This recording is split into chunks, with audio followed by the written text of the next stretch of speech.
Good morning, Rabotai. Welcome back to Breakfast in the Class.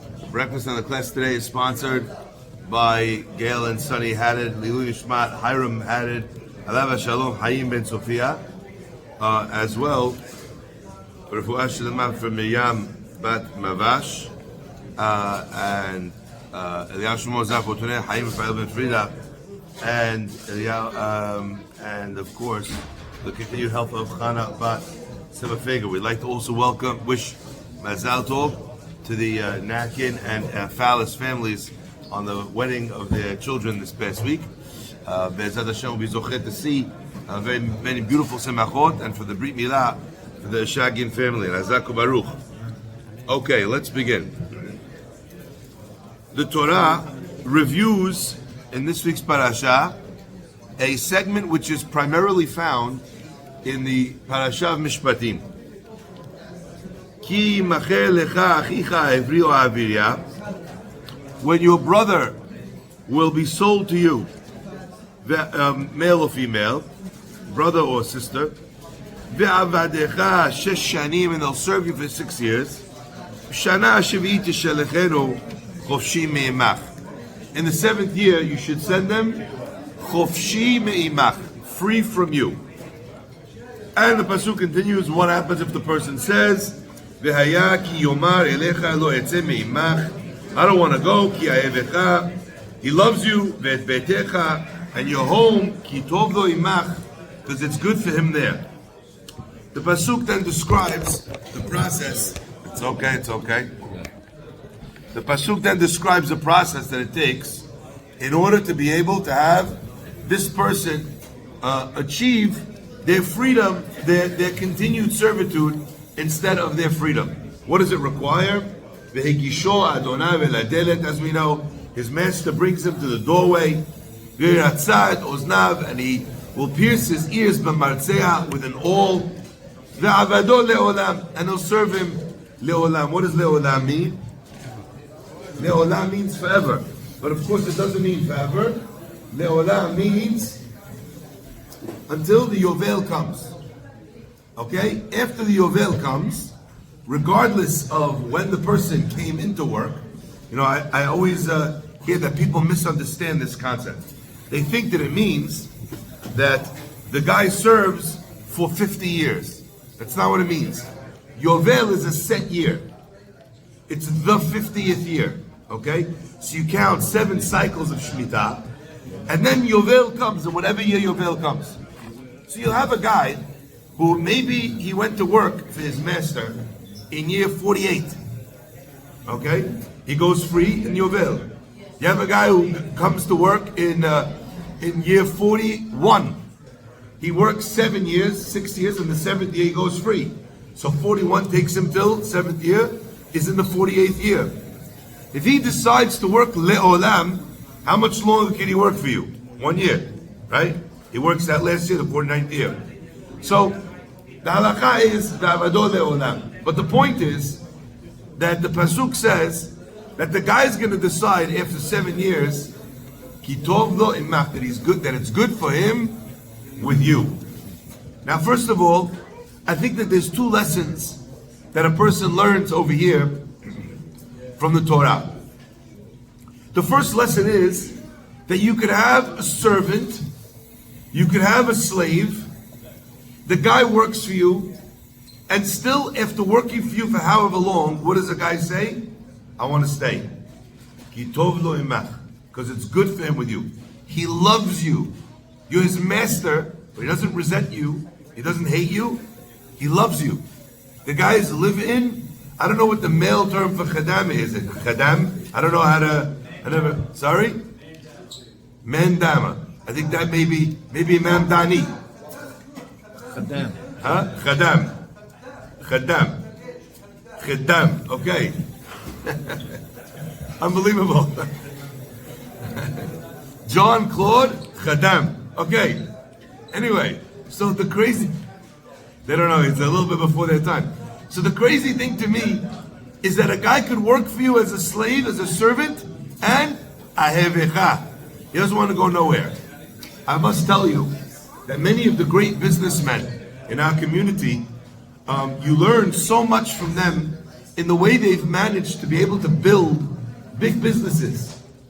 And I'm not talking about that you learn from them about profitability or P&Ls. I'm talking about people who built companies that the guy who started working with them 42 years ago is still working with the company. And what does that tell you? It tells you that a person knows how to treat the guy in the stock room.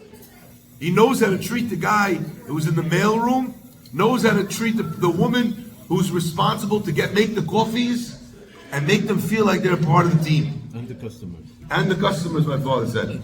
How long do we have Marisha working here for, Abba? 23 years. 23 years, 24 years. How long do you have by Mashallah? Right, we have over here delicious breakfast every day, right? Our hearts are with her as her people are being unfortunately tortured, the Druze community, right? How long has she been here? She comes every day with a smile on her face to work. Reina. In my synagogue, we have a woman called Rosa. She's been in the kitchen in the Safra synagogue in the city for how long? And many of the synagogues have someone that for many, William, the guy who was the security guard in the Safra in the city, 20 odd years the guy's been in the Beit Knesset. It teaches you that first and foremost, the lowest, so to speak, person in your household should feel about you, Ahevik, I love him. I don't want to leave. Because you treat them with the utmost respect. Sorry? They're not good people. Rabbi Aluf is posek now that we're not good people. Because in the news, they say all the worst things about us. Unbelievable. I think right now we're facing a famine where we've delivered more food to any famine than history. Are there scheduled trips in famines of 8 trucks pulling in? Does the country allow every country in the world, whoever wants, to airdrop food in famines? But they came out today that it's a famine. Not only that, the international organization that decided that it's a famine, before they came out the report, for the only time ever, changed their own rules about what a famine is called. Did you read about this? From 30% to 15%. Also, mortality, which is a key indicator of famine. They decided they're not going to look at that information because they don't have that information. So if you don't have that information, then you can't make the call. But unbelievable. They're very happy to say that we are people, Go ask, by the way, if any of the people who are Israeli citizens and Arabs, ask them which Arab country they want to move to. Unbelievable.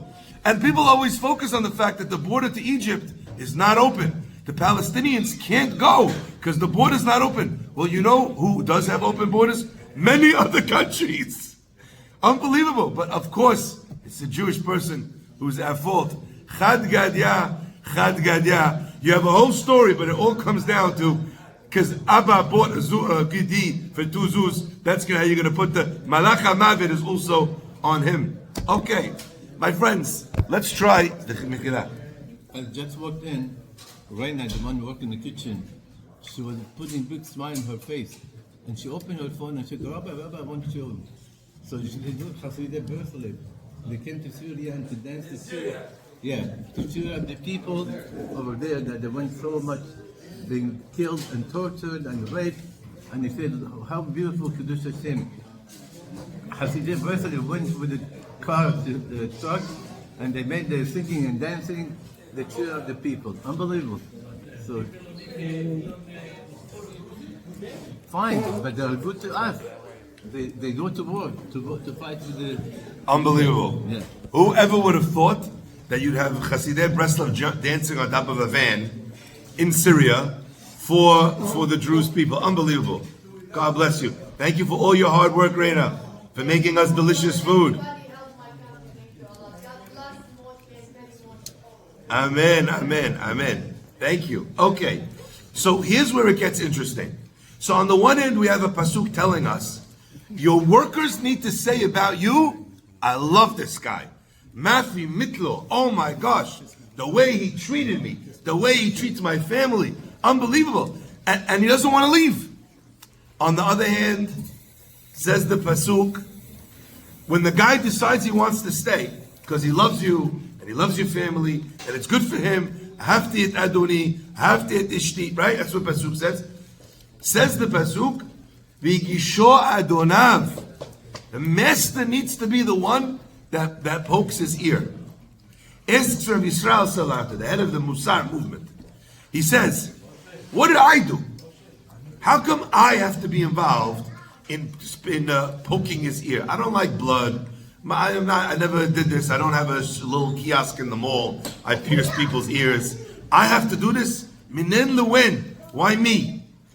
Says Rabbi Yisrael Salata something unbelievable. He says the reason why the master has to pierce his ears, and the reason why we pierce his ears, is because the ear that heard at Har Sinai, you should be avadim for me, and not avadim for avadim. Don't be a servant of a servant. Be a servant of Borei Olam. You're choosing to come back and be a servant to this guy. The ear that didn't hear it, that ear needs to be pierced. But Rabbi Yisrael Salata says, why by me? Ma kesher. Why me? Listen carefully. He says, a young Jewish person made a mistake.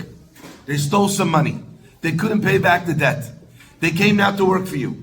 Or a young Jewish person had no money. Didn't steal anything. He doesn't have any food in his house. Doesn't have any shelter. He says, you know something? Take me in as an apprentice. I'm going to come work by you. He comes to work by you. The Torah says you can't make him work the work of an Eved. You can't make him work difficult work. You can't have him clean the toilets. If you have one blanket, you give him the blanket. The Torah tells you a very strange process of avdut. Instead of having the guy be your servant, you're welcoming into your home like he's your child. What was your job? Your job was that after spending the cycle with you, he should have become somebody different. He should have become somebody that wants his freedom. He should have become somebody that believes in himself. He should have become somebody that's cherishing his own destiny and his own story.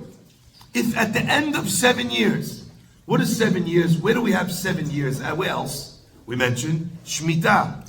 7 years is a standard agricultural cycle. What grew in the cycle in your home? If what grew in your home is a person who says, I'd rather have a bed that I'm sure about than go out into the world and take my chances, then you built a child, a young man, that it does not have self-reliance. You built a young man that's scared to take a risk. He's scared to bet on himself. Today, we have a big problem in the community. People are willing to bet on anything. And it's an epidemic. Gambling is a huge problem. It's not any better than addiction to drugs or addiction to alcohol is an addiction to gambling. Now, once upon a time, you needed to go somewhere to gamble. But now, you have it with you. And not only do you go online and you're betting on poker or on whatever, on a casino website. Today, I'm doing nothing. It's my favorite team, the Giants, the Yankees, the Knicks, the over-under, the fantasy football leagues that people do for a little bit of fun in the office. And I'm sure lots of people in this room are doing that. And they think it's harmless. And they don't know, because for them, maybe it's harmless. Maybe not. Everybody gets in through one of these gateway drugs, one of these gateway doors. But there will be somebody in your office, in your family, that the first time they tasted a bet is in the fantasy football league. Today, I don't understand how, but today not only has it become legal, there are entire TV shows dedicated not even to examine the team, but to examine the betting angles on the teams and on the players. Understand that we have now legalized, not only for adults, but we've legalized it and made it kosher for children to be part of this.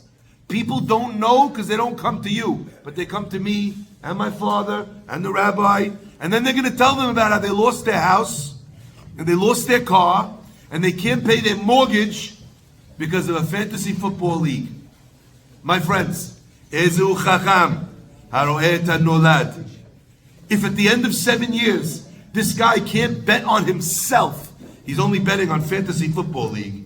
You trained him wrong. And you know who needs to be the one who's going to pierce his ears? Ve'avado le'olam. You. You know why? Because you made him into a person. Avado le'olam. And again, forgive me if I could insert my own chidush over here. Why are we calling it le'olam if it's only till Yovel? And as I said to you, there are times when le'olam is only 1 year. The answer is, because even when he gets out, he's still not out. You baked something in for him. Like Hotel California, where you could check in anytime you like, but you can never leave. My friends, one of the most important things in chinuch is understanding this duality. You want to build a person that could walk out your front door. It used to be this was a mashal. But today, we have people whose single sons are living at home. They're 30 and they're 40 and they're 50 in the basement. Whether they're playing games online still like a child, or they don't have the courage and the wherewithal to be able to face the world, to go find a woman and settle down, to go build a business, so they're still relying on mommy and daddy. And how old? Until when? That's the answer. This is the pasuk. Number one, he needs your love. Number two, he needs your discipline. He needs you to kick him out of the house. After 7 years, again, the numbers are not the same because your child is not an Eved Ivri. But the pasuk said, it's a boy and it's a girl. Understand that independence, believing in themselves, is the number one thing your child needs to take away from your chinuch. To feel that they are a capable adult, able to manage the world. And if you did not do this for them, but they feel like you love them, you can make them a servant le'olam in your basement with the greatest amount of love. You could save their skin again and again and again. Bail out one failed business after another failed business after another failed business. And what did the kid learn? Nothing. And with great ahava, be'ahava berov chibah, the guy will be in your basement forever. Again, I don't only mean single in the basement. I mean, there's people who are married with children who still can't do anything without daddy. There's women who are married with children who still run to their mommy. Everything they have to run past their mother. And God bless all the amazing mother-in-laws out there, and there are many. But the husband doesn't have the respect of his wife. He can't have a conversation with his wife about something because everything his wife is talking is really the extended mouthpiece of her mother. My friends, remember the number one thing. Ahevecha, even the lowest of the low in your house, and I don't mean low in stature, I mean low in contribution. Even the youngest kid, even the kid that didn't do well at school, they need to feel unequivocal love from you. But they also, at the end of whatever the time is, need to be able to walk out the door. Walk out the door into the world. Walk out the door into dating. Walk out the door into building their own businesses. They don't have to live on the same block as you. They don't have to eat every Friday night at either the father-in-law or at either the parents or the in-laws. I know it's a beautiful custom. But understand that people need their independence. They need to build their own families. It's critical. They need to be able to, at some point, make these decisions for themselves. And sometimes, in order to do that, you have to watch your son or daughter crash. You have to watch them take the responsibilities for their actions. You have to watch the kid who committed a crime. You can't save all the kids all the time. Because you know who else needs to learn that there's ramifications for their actions? Not only everybody else's kid, but your kid too. HaKadosh Baruch Hu should bless us, Be'ezat Hashem, that we should merit to be able to put in to our children the correct amount of ahava and the correct amount of yirah, the correct amount of love and protection that we want to give them, but also the same time where at the end of that process, however long the process is, I'm not going to tell you what your arc should be, but at some point that they should feel strong enough to not need you. Baruch Adonai Le'olam. Amen. Amen.